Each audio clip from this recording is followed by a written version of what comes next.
Le président des consistoires, Joël Mergui, bonjour. Bonjour. Merci d'avoir accepté notre invitation. L'actualité fait qu'on a aussi besoin de vous entendre, Joël Mergui, sur ce qui se passe actuellement à nos frontières en Belgique. On l'apprenait donc la semaine dernière. La justice européenne a désormais restreint les conditions de l'abattage rituel des animaux, que ce soit pour le culte juif ou le culte musulman. C'est un dossier que vous avez, vous, spécifiquement suivi, puisque vous avez été auditionné il y a déjà quelques années par l'Assemblée nationale pour défendre justement l'abattage rituel kasher. Pour vous, est-ce que c'est un décret discriminatoire, comme l'a dit le Bureau national de vigilance contre l'antisémitisme ? Oui, c'est un décret catastrophique. Effectivement, je suis le dossier de la Shrita depuis 2006, depuis que j'ai été élu à la présidence du consistoire. C'est un dossier difficile, c'est un dossier sur lequel nous sommes, avec les grands rabbins, le grand rabbin Fison notamment, sur le pont, si on peut dire, à l'attente de tout ce qui peut se passer un peu partout en Europe. Et là, c'est venu de Belgique où, comme vous le savez, les États wallons et flamands ont interdit la Shrita. Ils ont demandé l'avis du Conseil constitutionnel belge, qui lui a renvoyé la question à l'Union, au Conseil européen à la Cour européenne de justice au Luxembourg. Et ce qui est très dangereux, c'est que, alors c'est pas contraignant pour les États, Oui. C'est pas un décret contraignant pour les États, mais c'est une forme dans la balance entre le droit de bien-être animal et le droit des minorités. La Cour européenne a dit qu'on pouvait, pour promouvoir le bien-être animal, sans méconnaître le droit des droits fondamentaux de la charte, c'est-à-dire le droit des cultes, on pouvait imposer, les États peuvent imposer, alors c'est-à-dire ça c'était pour la Belgique, peuvent imposer un procédé d'étourdissement réversible. Alors ce qui est dangereux, c'est que ce procédé peut être accepté par certains musulmans, mais en aucune façon dans le culte juif, ce qui veut dire que ça ouvre une porte catastrophique à d'autres possibilités dans d'autres pays, ce qui n'est pas le cas aujourd'hui. Par exemple, pour la France, nous sommes en contact régulier avec le Premier ministre, ministre de l'Intérieur et ministre de l'Agriculture, auquel j'ai demandé une audience. Mais c'est vrai que c'est une porte ouverte où une forme d'immixtion de la juridiction européenne sur le culte, puisqu'elle semble dire que ça c'est autorisé, donc on peut le faire. Donc vous êtes en contact aujourd'hui, j'imagine, avec les députés français, le gouvernement, le ministère ? C'est pas aujourd'hui, c'est malheureusement, je le dis à la communauté juive, il faut savoir que c'est un combat permanent, c'est tous les mois, tous les ans, depuis des années, c'est un combat permanent. Là, c'est une nouvelle brèche qui est une brèche dangereuse. Alors je pense que on va devoir aller malheureusement, parce que ça fait des jurisprudences, parce que ce qui se passe au niveau de la Cour européenne de justice au Luxembourg devient une jurisprudence pour l'ensemble des pays européens qui pourraient poser la même question. Pour l'instant, ils ne l'ont pas posé, mais la juridiction après, c'est la Cour européenne des droits de l'homme. J'espère qu'on pourra avoir gain de cause à la Cour européenne des droits de l'homme. Mais c'est vrai que c'est un combat difficile, permanent, et au niveau français, nous avons toujours eu le soutien du gouvernement. J'attends la rencontre avec le ministre de l'Agriculture pour que ce soit réaffirmé et que les instances françaises n'aillent pas du tout dans cette direction. Alors, autre sujet d'actualité que je souhaitais aborder aussi avec vous ce matin, on l'a vu, beaucoup d'antisémitisme ce week-end. D'abord, cette attaque contre une famille juive en pleine fête de Hanouka la semaine dernière, une famille qui défilait en voiture avec de la musique de Hanouka, comme on a l'habitude d'en voir pendant cette fête. Les personnes ont été interpellées, elles ont été relâchées hier. Quelle est votre réaction ce matin, Joël Mergui ? Je pense que ma réaction, c'est celle malheureusement qu'on a régulièrement avec le nombre très important, trop important, d'attaques de toutes sortes. On va parler de différentes sortes d'attaques.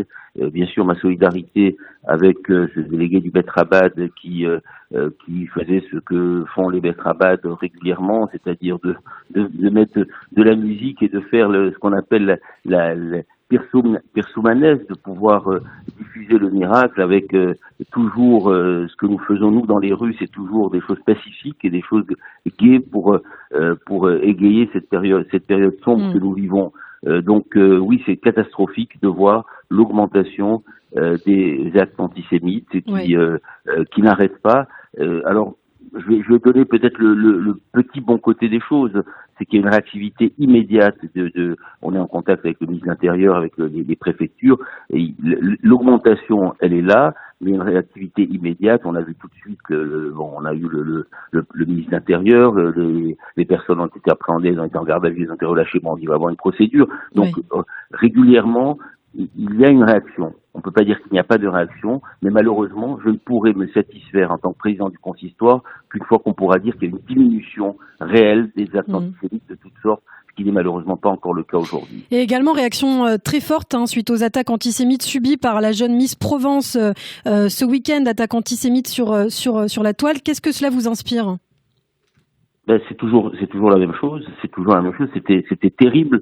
Cette soirée était terrible parce qu'en même temps, pour ceux qui assistaient, et je crois que même ceux qui n'assistaient pas ont fini par assister, en tout cas ceux de la communauté juive, parce qu'on voyait parallèlement ce défilé de mode, ce défilé de Miss France, et puis cette fille qui était prévue, en tout cas qui a très bien réussi, mais parallèlement on voyait ce déchaînement sur les tweets, mais c'était terrible à lire, c'était terrible de s'imaginer que dans notre pays on pouvait lire encore des choses comme ça, et ça remet encore toute la question du ralentissement que nous avons depuis maintenant plusieurs années à légiférer sur les réseaux sociaux. Je crois que ce n'est plus possible aujourd'hui qu'on légifère comme on est en train de le faire avec la loi sur ce qui peut se passer à l'intérieur des lieux de culte, sur ce qui peut se passer dans la presse, sur ce qui peut se passer un petit peu partout, et qu'on laisse libre complètement les réseaux sociaux. Je crois que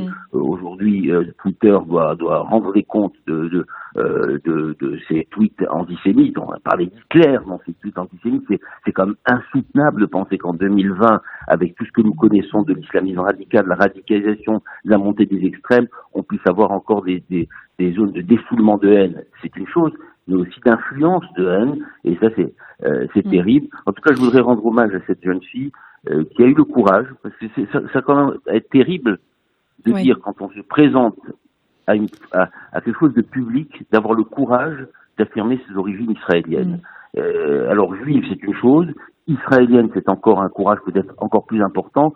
C'est dramatique de devoir penser que c'était courageux de l'avoir dit, et en tout cas, elle a bien entendu tout notre soutien dans ce qu'elle vit certainement comme une injustice, et dans ce qu'elle vit également comme un moment difficile, et pour toute la communauté juive, c'est également un moment de réveil par rapport à ce qui va se passer sur les réseaux sociaux. Et puis pour terminer, Joël Mergui, quand même une note d'espoir, une note d'optimisme. Il nous reste 1 minute.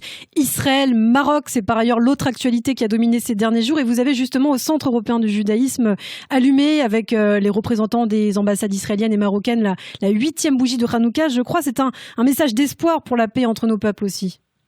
Oui, de voir conjointement le représentant de l'ambassade du Maroc et le représentant de l'ambassade d'Israël et le représentant de l'ambassade des États-Unis, avec un certain nombre d'artistes et de personnalités, allumer la bougie et délivrer des messages d'espoir. Je pense que c'est aussi un moment d'espoir pour la paix, de voir certains pays arabes, et le Maroc dont je suis originaire et dans lequel vit une communauté juive importante, et avec beaucoup de juifs originaires du Maroc, est un pays très important dans le dispositif qui pourra donner une ambiance de paix, et quelque part de se dire qu'il y a effectivement des pays arabes qui sont en train de reconnaître la légitimité d'Israël et de ne pas rester dans des faux combats. Et je crois que ce sera également important dans les combats que nous allons mener et que doivent mener tous les pays contre l'islamisme radical. Merci beaucoup, Joël Mergui, président des consistoires, d'avoir répondu à nos questions. On vous retrouve très bientôt sur Radio J.